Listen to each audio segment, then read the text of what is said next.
तो आज हम पढ़ेंगे acceleration due to gravity. Acceleration due to gravity, due to gravity. Okay, तो इसके लिए हम कंसिडर करते हैं हमारे पास हमारा ये अर्थ है, ओके, और अर्थ का रेडियस कैपिटल आर है और इसका मास कैपिटल एम है, ओके। और यहाँ पर एक अर्थ के सरफेस पे एक स्मॉल ऑब्जेक्ट रखा है जिसका मास स्मॉल एम है, ओके।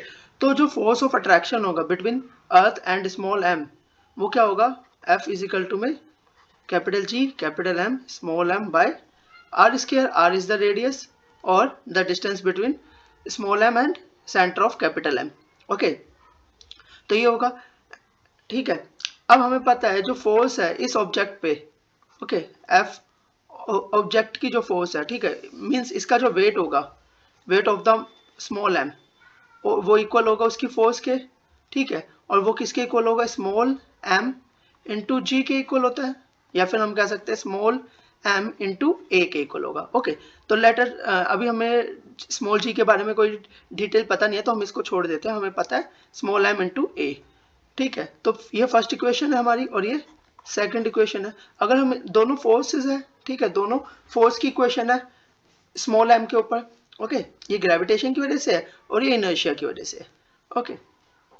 तो यहाँ पर हम इन दोनों को इक्वेट कर सकते हैं। तो फर्स्ट और सेकंड को जब हम इक्वेट करेंगे तो हमें क्या मिलेगा, M A is equal to में capital M capital G capital M small M by R square, okay. Small M से स्मॉल एम कैंसिल हो जाएगा, तो हमें क्या मिलेगा यहाँ से, A is equal to capital G capital M by R square. अब ये जो ए है ये एक्सेलरेशन है, बट ये एक्सेलरेशन की जो वैल्यू है वो किसकी वजह से आ रही है, अर्थ की वजह से, अर्थ की ग्रेविटी की वजह से आ रही है।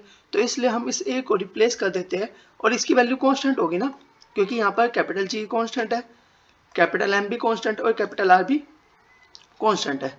तो हम इस ए को एक कांस्टेंट नंबर से रिप्लेस करते हैं, that is G. G is equal to में capital M capital G R S by R square, okay. तो ये है एक्सेलरेशन ड्यू टू ग्रेविटी का फॉर्मूला। तो किसी भी प्लैनेट के लिए, ठीक है, किसी भी प्लैनेट पर जब हम उसकी एक्सेलरेशन ड्यू टू ग्रेविटी निकालना चाहेंगे तो उसका फॉर्मूला होगा G M by R square, और ये मास होगा उस प्लैनेट का मास और ये रेडियस होगा उस प्लैनेट का रेडियस, ठीक है। Let us talk about earth, okay. तो अर्थ के हमें निकालना एक्सेलरेशन ड्यू टू ग्रेविटी। तो अर्थ के लिए पहले तो जी इज अ यूनिवर्सल कांस्टेंट, तो इसकी वैल्यू क्या होती है 6.67 इंटू 10⁻11, ओके। इंटू में अर्थ का जो मास होता है वो अराउंड होता है 6 इंटू 10⁻24 kg के अराउंड होता है, ठीक है, अप्रोक्सीमेट, ओके। और आर होता है हमारा, अर्थ का रेडियस होता है 6.4 इंटू 10⁻6 मीटर, ओके, और इसका स्क्वायर, ओके। तो जब हम इसको कैलकुलेट करेंगे तो हमारी जो वैल्यू है अप्रोक्स आएगी 9.81, और एज जी क्या है, एक्सेलरेशन ड्यू टू ग्रेविटी, तो इसलिए एक्सेलरेशन होने की वजह से यूनिट जो आएगी वो आएगी मीटर पर सेकंड स्क्वायर। तो ये है जी की value at the surface of earth, okay. तो यहाँ पर हमें अब ये जो जी है ये तो कांस्टेंट है, जी की वैल्यू क्या है, सरफेस पे कांस्टेंट है, कि हर प्लैनेट के लिए कांस्टेंट होती है। जैसे कि हम अगर हम मून की बात करें, मून की जो ग्रेविटी होती है वो होती है 1.63 के अराउंड, ओके।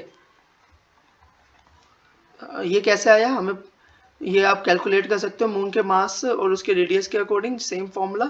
या फिर हमें ये पता है कि अर्थ की जो ग्रेविटी है, मून की जो ग्रेविटी है वो अर्थ की ग्रेविटी से 1/6 है, ओके। तो इस रिलेशन से भी हम कैलकुलेट कर सकते हैं, ओके। सो ये हमारा एक्चुअली ये तो सिर्फ बेसिक था, हम 11th क्लास में ये सब चीज़ें नहीं पढ़ने वाले हैं, ये सब हमें नॉलेज पता है, ठीक है। तो हमें पढ़ना क्या है, तो हमें ये पढ़ना है कि जी की वैल्यू जो है वो किस किस पे डिपेंड करती है, ठीक है, किन फैक्टर पे डिपेंड करती है जी की वैल्यू, ओके, ठीक है। तो फर्स्ट फैक्टर जो है वो है, एक एक करके हम सबको स्टडी करेंगे, लेकिन मैं सबसे पहले फैक्टर्स के बारे में बता देता हूँ, ठीक है। तो फर्स्ट फैक्टर जो है वो है शेप ऑफ अर्थ या फिर shape of planet, shape of planet, ठीक है, प्लैनेट की शेप पे डिपेंड करती है।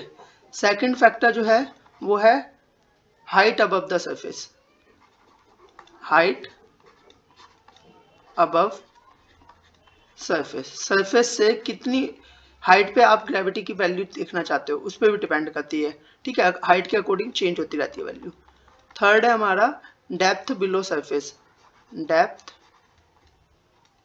बिलो सरफेस, सरफेस से कितनी डेप्थ में आप जा रहे हो, ओके। और फोर्थ हमारा axial rotation, axial rotation of planet, ठीक है। प्लैनेट की एक्सियल रोटेशन क्या है, जैसे कि हमें पता है कि हमारा जो अर्थ है वो रिवॉल्व करता है, एक तो सन के अराउंड भी रिवॉल्व करता है इलिप्टिकल ऑर्बिट में, हमने पिछली क्लास में पढ़ लिया था, ओके। केपलर्स लॉ में हमने पढ़ा था कि इलिप्टिकल ऑर्बिट में रिवॉल्व करता है। और अभी हम इलिप्टिकल ऑर्बिट की बात नहीं कर रहे, हम सर्कुलर बेसिक, जब हम बेसिक डिस्कशन करेंगे तो हम सर्कुलर लेके ही चलेंगे, ठीक है। तो जो प्लैनेट है हमारा अर्थ या फिर कोई भी प्लैनेट है सोलर सिस्टम में, वो सन के चारों ओर रिवॉल्व करता है। दूसरी उसकी एक रोटेशन होती है एक्सियल रोटेशन, यानी कि वो अपनी एक्सिस पे भी रोटेट करता है, ठीक है। ये हमारा अर्थ है, ओके, ये इसकी एक्सिस होगी और ये एक्सिस के अराउंड भी रोटेट करता है, ओके। तो उसकी रोटेशन की स्पीड पे, ठीक है, रोटेशन की स्पीड पे भी डिपेंड करता है कि उसकी जो ग्रेविटी की वैल्यू है, जी की वैल्यू, वो कितनी होगी, ठीक है। तो जी की वैल्यू इन 4 फैक्टर्स पे डिपेंड करती है, ओके। तो नेक्स्ट वीडियो में मैं डिस्कस करता हूँ, पहले नेक्स्ट वीडियो में मैं इन 2 फैक्टर्स को पहले डिस्कस कर लूँगा और उसकी अगली वीडियो में मैं इन 2 फैक्टर्स को डिस्कस कर लूँगा और इनके अकॉर्डिंग ग्रेविटी की क्या क्या वैल्यू और क्या क्या पॉसिबिलिटीज हो सकती है वो हम देखते हैं, ओके।